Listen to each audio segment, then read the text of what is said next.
Olá e bem-vindos. Hoje vamos mergulhar num tema que nos frustra a quase todos.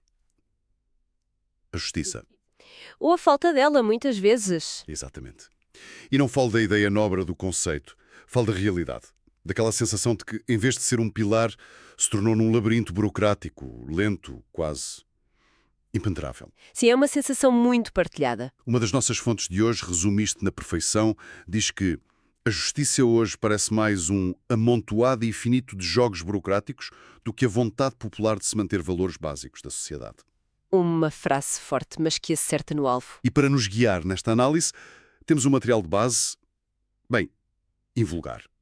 Não é um estudo académico. Nem um artigo de jornal. Não. É um diálogo, uma conversa fascinante entre um pensador, Edson Zogby, e uma inteligência artificial. E o desafio dele foi muito direto.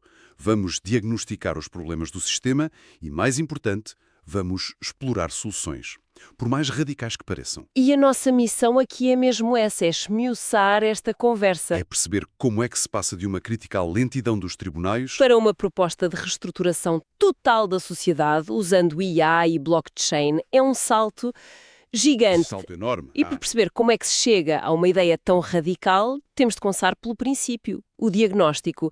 E o retrato que eles pintam do sistema atual é francamente desolador. Sem dúvida.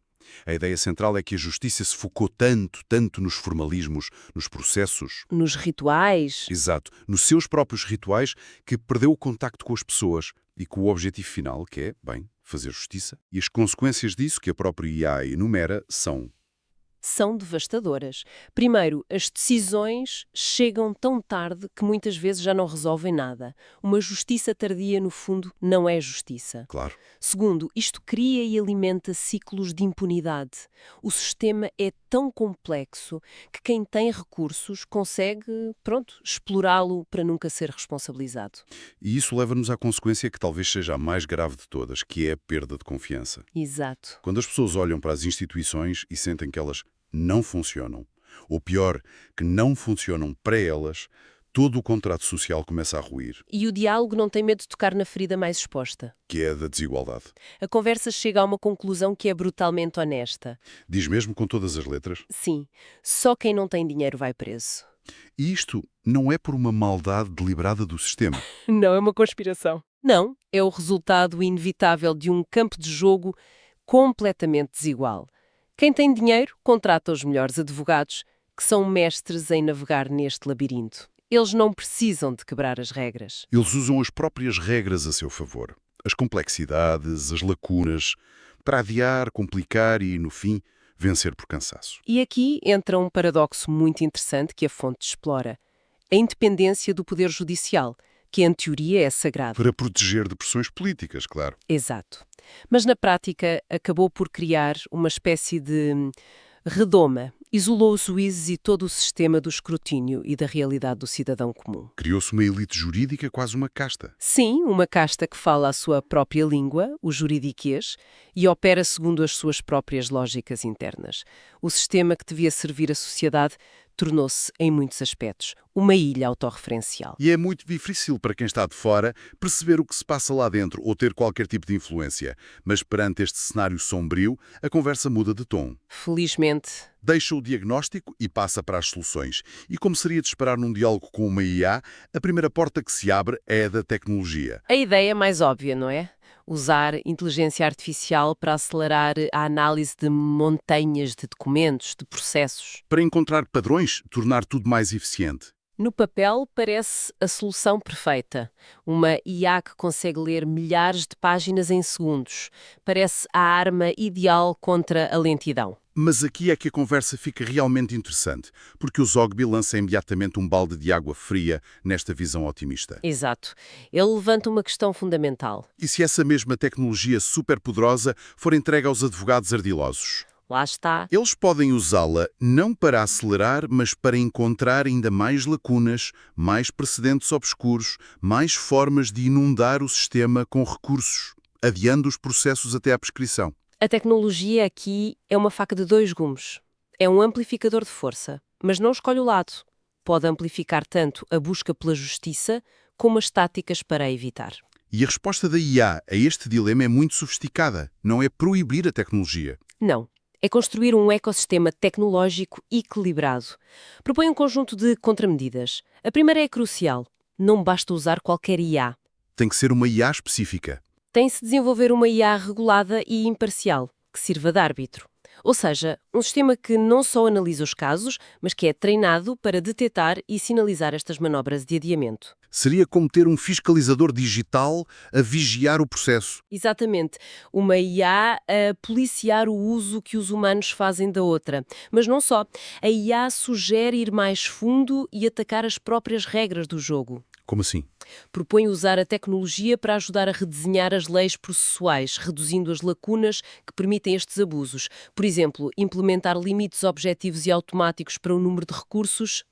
O sistema simplesmente bloquearia a tentativa se o limite fosse atingido. Precisamente. Acabavam-se os adiamentos infinitos? Isso parece fazer sentido, mas a ideia de uma IA imparcial soa um pouco utópica.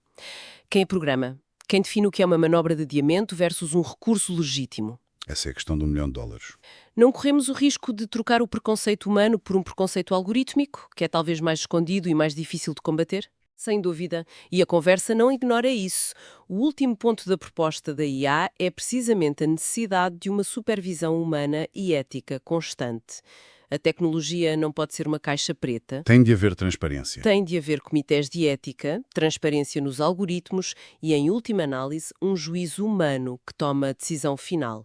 A IA é uma ferramenta de apoio, um assistente incrivelmente poderoso, mas não o juiz final. A responsabilidade continua a ser humana. Tem de ser. A humanidade tem de permanecer no centro. E é aqui que a conversa me fez parar e reler. Porque quando pensamos que a solução tecnológica já é ambiciosa, o diálogo pisa no acelerador. Zogby não quer apenas consertar o sistema. Ele quer reescrevê-lo. Completamente. Reescrever as regras de como a justiça é feita. A proposta que vem a seguir sai completamente da caixa. Que é uma mudança de paradigma total. Ele lança a ideia de usar a tecnologia blockchain para criar um sistema de justiça descentralizado. E a pergunta que ele faz é tão simples quanto provocadora. Que é, Se um júri de 12 cidadãos é uma boa ideia, por que não um júri com 12 mil ou 120 mil? espera aí, um júri com milhares de pessoas.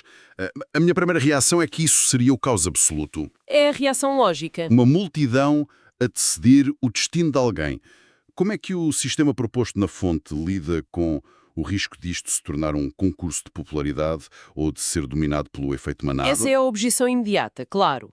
E a proposta, tal como detalhada pela IA, tem 3 mecanismos para tentar resolver isso. O primeiro é a seleção e o anonimato. Ok. Os jurados seriam milhares de cidadãos selecionados aleatoriamente, a participar remotamente e de forma anónima para os proteger de pressões. O segundo, e aqui entra a tecnologia, é o uso da blockchain. E como é que a blockchain ajuda aqui? É um termo que se ouve muito, mas na prática o que faria? A blockchain funciona como um livro de registros digital, público e inviolável. Pensa nisto. Cada voto de um jurado é como um tijolo que é adicionado a uma parede. Uma vez colocado, ninguém o consegue remover ou alterar sem deitar a parede toda abaixo, à vista de todos. Garante a confiança no processo. Exato. Cada voto é registado de forma anónima, mas permanente e auditável por qualquer pessoa. A manipulação torna-se virtualmente impossível. Ok. A parte da segurança do voto faz sentido. Mas isso não resolve o problema da desinformação ou das decisões puramente emocionais de uma multidão. Certo. E é aí que entra o terceiro mecanismo, que talvez seja o mais importante. Uma plataforma educativa obrigatória. Educativa. Sim. Antes de poderem votar, todos os milhares de jurados teriam de passar por um módulo interativo. Esse módulo apresentaria os factos do caso de forma neutra, as provas, os argumentos e uma explicação simples das leis aplicáveis. A ideia é criar uma base de conhecimento comum. Exatamente. Minimizar as decisões baseadas apenas em manchetes de jornais ou em emoções viscerais. Mesmo assim, parece um desafio gigantesco. Garantir o envolvimento sério de milhares de pessoas. É um salto de fé na natureza humana. Mas a ideia não se fica por aqui, pois não? Não de todo. Ela evolui para algo ainda mais polémico. Ainda mais. A conversa não para no júri ampliado. Zogby acrescenta-lhe outra camada, uma camada meritocrática.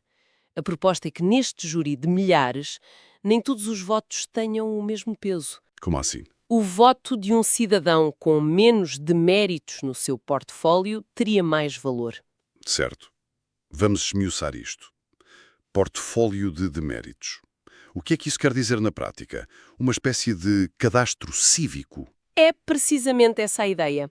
Um portfólio público digital para cada cidadão, registado em blockchain para ser transparente e imutável. E o que é que estaria nesse portfólio? Contribuições positivas à sociedade, voluntariado, educação contínua, ausência de historial criminal, cumprimento fiscal e também os deméritos. Num julgamento, o algoritmo daria um peso ligeiramente maior ao voto de alguém com um portfólio exemplar. Uau! Os potenciais benefícios são óbvios. Incentivar um comportamento cívico e diminuir a influência de pessoas com historial de corrupção. Mas as armadilhas éticas são um campo de minas. Completamente. Quem define o que é mérito e o que é demérito? Quem escreve esse algoritmo? Essa é a crítica fundamental. Um sistema assim poderia facilmente tornar-se uma ferramenta de controle social. Se o mérito for definido por quem está no poder, pode ser usado para marginalizar dissidentes ou minorias. Ou pessoas em situações socioeconómicas mais frágeis, que não têm tempo para voluntariado, por exemplo. Exatamente. Poderíamos estar a criar, sem querer, uma nova aristocracia baseada num score cívico. E Zogby, no diálogo, leva esta ideia à sua conclusão mais radical. Ele não quer este sistema só para os tribunais. Não, ele defende que se aplica a tudo. A política, ao planeamento do futuro, a todas as grandes decisões da sociedade. E a justificação dele é incrivelmente direta, chocante até. Sim, ele diz, não há como deixar as coisas caminharem pela média se a média é muito baixa. É um travão explícito ao desenvolvimento. É uma declaração muito elitista. É, sem dúvida. Mas o argumento subjacente é que as decisões mais complexas e de longo prazo não deveriam ser reféns da desinformação ou do populismo. Ele defende que quem demonstrou mais responsabilidade deveria ter uma voz um pouco mais forte. É uma rejeição radical da ideia de uma pessoa, um voto, em todas as circunstâncias. Substituindo-a por uma pessoa, um voto ponderado. Certo. Então temos esta visão gigantesca, quase de ficção científica, de uma nova sociedade. A questão que segue é: como é que se implementa algo tão transformador? Ninguém vai entregar o poder de bandeja. Claro que não. E a solução proposta no diálogo é igualmente invulgar. É a ideia de uma epidemia conceitual. Uma epidemia. Sim. Em vez de uma revolução violenta ou de uma reforma política tradicional, a estratégia é fazer com que estas ideias se espalhem como um vírus, um meme cultural, a atingir uma massa crítica que torne a mudança inevitável. E quem seria o alvo principal deste vírus? Os insatisfeitos, todas as pessoas em todo o mundo que sentem que o sistema atual, político, judicial, económico, não as serve. E, segundo o diálogo, essa é potencialmente a maioria da população mundial. O terreno fértil é a frustração. Exatamente. As ferramentas seriam narrativas simples e poderosas, comunicação viral nas redes sociais e, crucialmente, projetos piloto. Começar em pequena escala. Sim, talvez numa cidade ou numa organização, para demonstrar que o sistema funciona na prática, que traz mais justiça e eficiência, mostrar resultados para convencer os céticos. Mas a palavra epidemia tem uma carga pesada. Uma ideia que se espalha sem controle também pode sofrer mutações, pode transformar-se num monstro. O diálogo aborda esta questão. Aborda. A salvaguarda proposta é um ponto de partida muito claro e público. Uma carta aberta global. Um manifesto. Ok. Este documento não seria um apelo vago à mudança. Definiria os princípios de forma muito concreta, o júri descentralizado, o portfólio cívico e, mais importante, introduziria um conceito final que Zogby considera absolutamente crucial. E qual é esse conceito? É a ideia de demeritocracia. Demeritocracia. Sim, e isto é uma mudança de perspectiva subtil, mas profunda. Zogby insiste que a carta não deve focar-se apenas em recompensar o mérito. Isso é só metade da equação. Qual é a outra metade? O sistema deve ser igualmente, ou talvez até mais, focado em identificar, medir e diminuir ativamente o impacto da ineficiência, da corrupção, da burocracia inútil. Então, não é só sobre dar mais peso a quem faz o bem. É sobre tirar poder e influência a quem ou ao que comprovadamente faz o mal, ou simplesmente impede o progresso. Precisamente. É um sistema de duas faces: promover o que é bom e ativamente combater e penalizar o que é mau. A filosofia é que os nossos sistemas atuais são demasiado tolerantes com a ineficiência. E com um mau comportamento sistémico. Exato. Gastamos muita energia a tentar incentivar o bom, mas não temos mecanismos eficazes para punir ou remover o que, comprovadamente, não funciona. A meritocracia seria esse mecanismo. Que viagem. Começamos com a frustração de um processo judicial que não acaba, E chegamos a uma sociedade global reestruturada por tecnologia. onde o nosso valor como cidadãos é quantificado e influencia diretamente o nosso poder de decisão. É vertiginoso. E se tivermos de ter uma ideia central desta conversa toda? Talvez seja essa de meritocracia. A noção de que, para um sistema evoluir, não basta regar as flores, é preciso ativamente arrancar as ervas daninhas. É uma boa imagem. Talvez a maior falha dos nossos sistemas não seja a falta de pessoas boas, mas sim a enorme dificuldade em remover as falhas estruturais, os incentivos perversos e os atores que se beneficiam do mau funcionamento do status quo. O que nos deixa com uma reflexão final, que este material nos força a fazer. Se um sistema destes, baseado num portfólio de cidadania, fosse implementado amanhã, o que estaria no nosso portfólio pessoal? Que contributos teríamos para apresentar? E que deméritos nos seriam apontados? E a pergunta mais assustadora de todas: nas mãos de quem é que confiaríamos o poder de desenhar o algoritmo que define o que é mérito e o que é demérito, decidindo assim o futuro de todos nós?